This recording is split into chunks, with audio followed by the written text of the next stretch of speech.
introductions, let's discuss constraints. What are constraints? A constraint is a limitation, something that is limiting the options of a project manager. What exactly is the limitation on a project? There are several limitations. A project has several limitations, and the project manager has to grapple with several of these limitations. So what are these limitations? Number one, scope is a limitation. Number two, schedule is a limiting factor.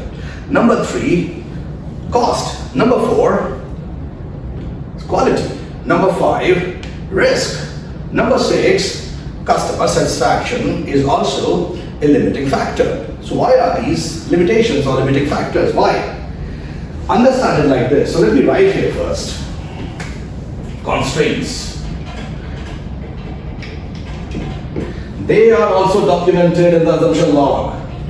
They are identified and documented in the assumption log along with constraints, along with assumptions. So a limitation. A limitation, right? So why scope is a limitation? Why scope or time or cost or cost/budget? Quality, risk, resources, customer satisfaction. Why? I'll tell you why. Let's take the example of time. If you give the project manager all the time in the world to deliver the project, he would deliver the project. Time ceases to be a constraint for him. Time is not a constraint for him, right? If you give the project manager a blank check to deliver the project, you put all the funds at his disposal to spend on the project, he would make the project a success. Because cost or budget ceases to be a limitation, but that does not happen.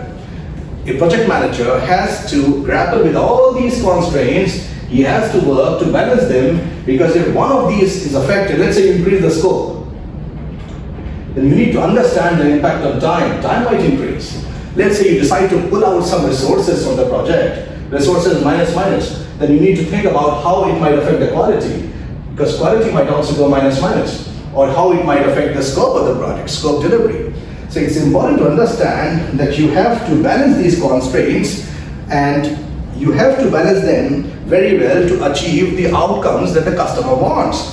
So that is what we are supposed to do. Deliver not just the deliverables of the project, but also help achieve the outcomes that the customer wants us to achieve.